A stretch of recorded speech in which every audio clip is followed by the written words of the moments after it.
ආයිබෝන් කියලා පිළිගන්න ඔයාලා හැමෝම eketha YouTube channel එකේ අපේ Python video series එකේ 42 වෙනි වීඩියෝ එකට. මේ වීඩියෝ එකෙන් අපි කතා කරන්න බලාපොරොත්තු වෙන්නේ මේ වෙනකොට තියෙන ගොනුවක, දත්ත තියෙන ගොනුවක ඒ දත්ත වල අගට. එහෙම නැත්නම් ඒ දත්ත වලින් පස්සේ අපිට අවශ්‍ය තව දත්ත කීපයක් එකතු කරගන්නේ කොහොමද කියන එක.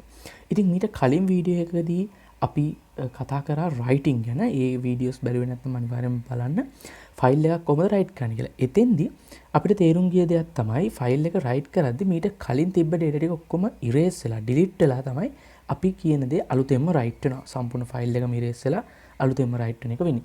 මේ වැඩේ නවත්තගන්නේ කොහොමද කියන එක තමයි අපි අද කතා කරන්නේ. මේකට අපි append කියලාත් කියනවා.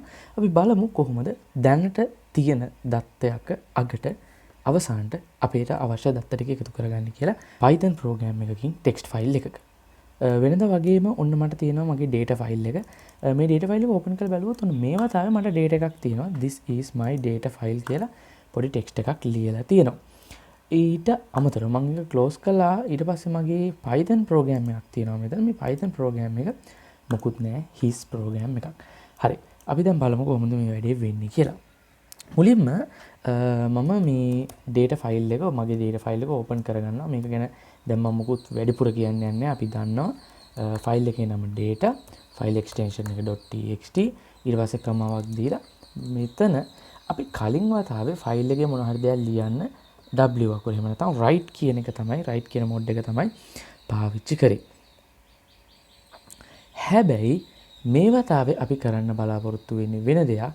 අපි මං කිව්වා මේකට append කියලා කියන්නේ කියලා. ඒ නිසා අපි මෙතනට ඒ අකුර තමයි දාන්නේ. මෙතෙන්දි වෙන්නේ මොකක්ද කියලා අපි බලමු. මෙතන ඔයා දැන් මතක තියාගන්න ෆයිල් මෝඩ් එක මුල්ම ෆයිල් එකක් කියවනකොට නම් අපි read කියලා දැම්මා, ලියනකොට අපි write කියලා දැම්මා. මේ වෙලාවේ අපි ඒ අකුර දානවා. මේකට අපි append කියලා කියනවා. හරි. ඊට පස්සේ මට පුළුවන් ෆයිල් එක read කරන්න. හැබැයි මතක ඇති මම මේක variable එකකට සමාන කරගෙන හිටියොත් මට පහසුයි. ඔන්න මම if කියන variable එකකට සමාන කරලා දැන් මේක if කියන variable එකේ තමයි මගේ ෆයිල් එක තියෙන්නේ. හරි. දැන් මට මේ if කියන variable එකේ තියෙන ෆයිල් එකට මොනවා හරි ලියන්න පුළුවන්. මම write කියලා දෙනවා. write කියලා දීලා මම කියනවා data 1 කියලා මම මෙන්න මෙහෙම පොඩි text කැලක් දෙනවා.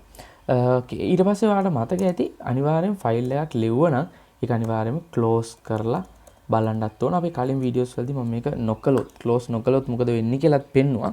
අනිවාර්යයෙන්ම ෆයිල් එක close කරන්න ඕන නැත්නම් අපිට අවශ්‍ය දත්තේ ලියවෙන්නේ නැහැ. හරි.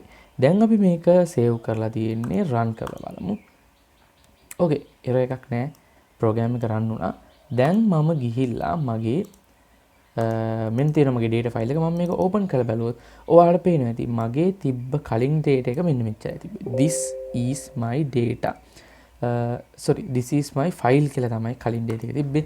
ඒකේ අගට මම අලුතෙන් type කරපු data 1 කියන එකත් add වෙලා තියෙනවා ගානට. හරි මට ආය අවශ්‍ය නම් මේක පොඩ්ඩක් run කරලා බලන්න පුළුවන්. ආය අවශ්‍ය නම් මට මේක run කරලා බලන්න පුළුවන් මෙහෙම. ඕකේ ඔන්න ආය run වුණා. මම දැන් ආයෙත් ගිහිල්ලා data file එක open කරලා බලුවොත් ඔයාලට පේනවා. ඉතින් නැවත වතාවක් data 1 කියන එක ඇවිල්ලා තියෙනවා. ඒ කියන්නේ මේක කලින් වීඩියෝ එකේදී අපි write කියන mode එකේදී කරපු විදිහට මෙතන w අකුර දාලා කළා නම් සම්පූර්ණ data ටික ඔක්කොම clear වෙලා ගිහිල්ලා අලුතෙන්ම තමයි මේක write වෙන්නේ. හැබැයි මේ append mode එකේ විශේෂත්වය තමයි අපිට දැනට තියෙන data එක එක්කම අලුතෙන් data එකක් ලියන්න පුළුවන්. දැනට තියෙන data එකේ අගින් අලුතෙන් data එක. ඉතින් මට අලුත් line එකකට යන්න ඕන වගේ නම් ඔයාලා දන්නවා මේක අපිට new line එකකට යන්න පුළුවන් මෙන්න මෙහෙම /n වගේ එකක් දාලා අපිට ඉතින් ඒ වගේ දෙයක් වුණත් කරන්න පුළුවන්. මම දැන් මේක run කරනවා.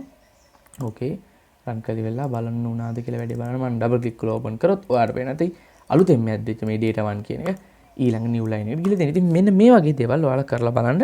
ඔයාලට දැන් තේරෙනවා ඇති කොහොමද append mode එකකින්. ඒ කියන්නේ ෆයිල් එක මේ වෙනකොට තියෙන දත්ත එක අගට කොහොමද තව දත්තයක් එකතු කරන්නේ කියලා.